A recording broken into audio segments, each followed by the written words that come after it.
This is Night to Night Gaming. This is your host, Knight. And the other night we'll get his comments in too. We had finished E3, and it was amazing. We met so many great people. Even on the last day, we were still meeting people, which is funny because, well, not funny because we're all gamers, and we were all loving what we got to play, what we got to see, even though it was cramped and there was way more people than us. So this video is going to be more of our last day and a review of E3 as a whole, because, one, it's over, two, I want to talk about how E3 can improve itself because they weren't ready for 15,000 people. So most people that bought a ticket this year were like, yeah, there's not a lot of space, not a lot of bumping around, people waiting in lines for 4 hours. It wasn't really cool, but it was just funny. So Mario was really out of control. Sony wasn't ready for it because their RSVP system was straight not working. Their servers kept falling down. You were trying to get into one of 4 games or theaters before 15 other thousand people, and then as soon as you clicked on it, server would crash, or it'd take you to the RSVP and be like, oh, you can do it, you can do it. Oh, nope, we're full. Now, even if you're near Wi-Fi, it was just really, really hard. It was really bad. It was really bad. And then some of the best ones were Lawbreakers and some stuff in the West Hall. Microsoft had a pretty good system, but they needed more because the amount of people and the craziness that's happening from day 1 wasn't that crazy, but day 2 into day 3 was pretty crazy for them. Even though we lost a lot of people got burnt out, that third day was that second day was real bad for all lines. Like, we ran in the first day and freaking Destiny and Call of Duty on Activision side were straight 4-hour waits, or they just cut the whole line off, period. Which I understand, but it was horrible. I got into it today. Barely. Yeah, but so the games I got to play today were and also just E3. If they weren't ready, they shouldn't have booked this for 15,000 people. They should have waited till next year, which I would have been all for. Mostly because this year the games everything was good, but it wasn't what I was. It wasn't like as over the top as last year's was, where everything was like, this is coming out and this is coming out. These are more like, hey guys, these are coming out in spring, so this one you'll see it. But overall, it's still a good experience. I just hope for next one they're ready for the influx of people that they had. Hopefully they don't do no more, because if they do any more, press are going to be pissed off, because some of the press, like Alana Pierce that we met, she couldn't even get to Battlefront, and that's the one me and Kenny and Giovanni and Fernando were trying to get in the most. It was the hardest thing in the world to get into, unless you went the very first day before they started the RSVP. But for what you already know what we did instead of going to E3, we went to the Coliseum. So the games I actually got to play today were Assassin's Creed, which, oh my god, I know Assassin's Creed is always the same, but that was the most amazing little 15-minute experience I had. I was expecting none of the stuff I played. I was just really in love with the game. The system was different, and I was kind of blind because I didn't wear my contacts or my glasses. So I was pretty much trying to read the little instructions on how to play. So it was just really funny and just really stupid. And it was just really a really good experience. Then after that, I went over to play. I actually got to play the new Dragon Ball Z game, which I saw a video Angry Joe did. I thought the same thing he thought. It was awesome, an awesome 2D fighter that everybody should play if they love Dragon Ball Z. Really cool graphics, 3v3 battles almost all the time, head-to-head combat, 2D side-scrollers type. I was just happy as a little monkey. I also got to, the other day I got to play, the day before I got to play Quake, so I didn't play today.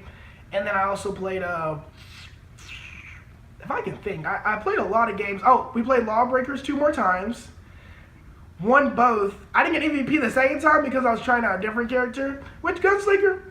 Not my character. I did.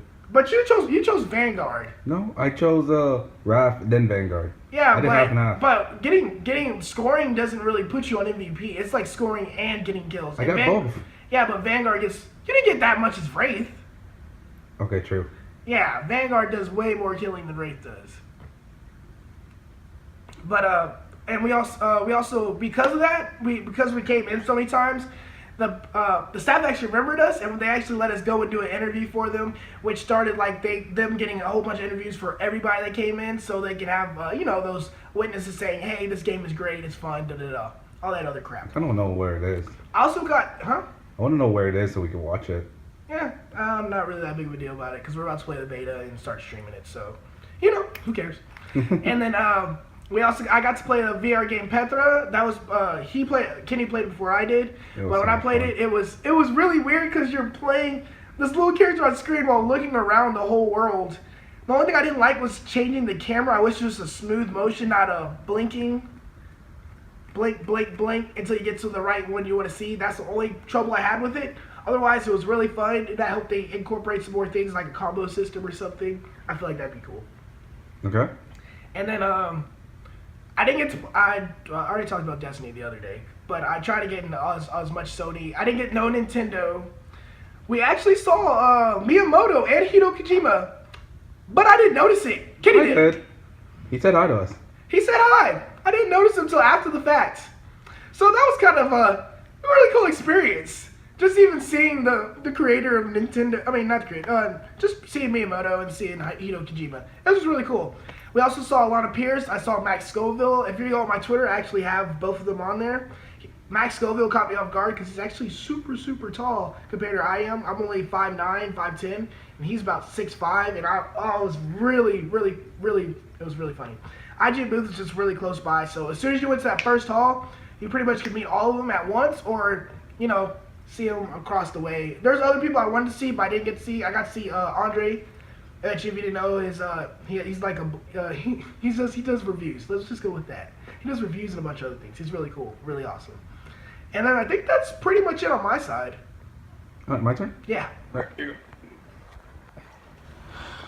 Well, I was going to talk about Lawbreakers, but he already did. About it. Oh yeah, like Lawbreakers, like for us, it was so much fun because not only it's a what was it, 5v5? We played Blitzball, and that's what it was. And I always loved the like little things about it. Like my favorite thing was there was a shield on the actual like the ejected ball, and because of that, you have to actually wait there until you get it, and then if you're Rafe or anyone who's fast enough or actually knows how to use the map, you're just going to score unless you can find a way to kill the person. Interview, that was really fun. We saw a lot of cosplayers. Like it was really cool to see. Like we got to see Horizon, Alloy, and her machine. It was a walker. Mm-hmm. We got to see Kratos. Kratos' son. And the son. I didn't get this. I might have saw his son. No, it was in the picture. Yeah, it was in the picture. He was in the picture. The Lawbreakers, Vanguard, and I keep forgetting Juggernaut. Yeah, he didn't want to take a picture with Juggernaut. Cause why would I take a picture with the character I don't use? I use Vanguard, and she was there. It was really cool though. Mm-hmm. We saw a samurai stabbing somebody. It wasn't a legit stab, just to let you know. A lot of cool things. I did really want to get to the Nintendo in there, but for day one, oh my god! Like you cannot. If once you get in, you're stuck, and it might be like 5 hours. Day one wasn't like that. Day one was a little easier. No, it was a lot harder to get in the Nintendo. They didn't have a line. No, Nintendo was, but for other companies, it was actually supposedly easier. Yeah. The next one, day two, they actually got the lines, but it was wrapped around the whole entire thing. And then day three, there was so many other games. Day three, I actually got to play Destiny since Jalen got to play it on day one. I thought it was a really good game. At the end of the day, I won. It was 6-5. We somehow made a good 4-round comeback. Let's see, what else was there? A lot of good things. Good night tonight gaming. We had such a great experience at E3. We're happy to finally be going home too as well, but we'll catch y'all next time. We'll probably be bringing you some Lawbreaker videos and some other great gaming content. Thanks for watching. Bye. See ya.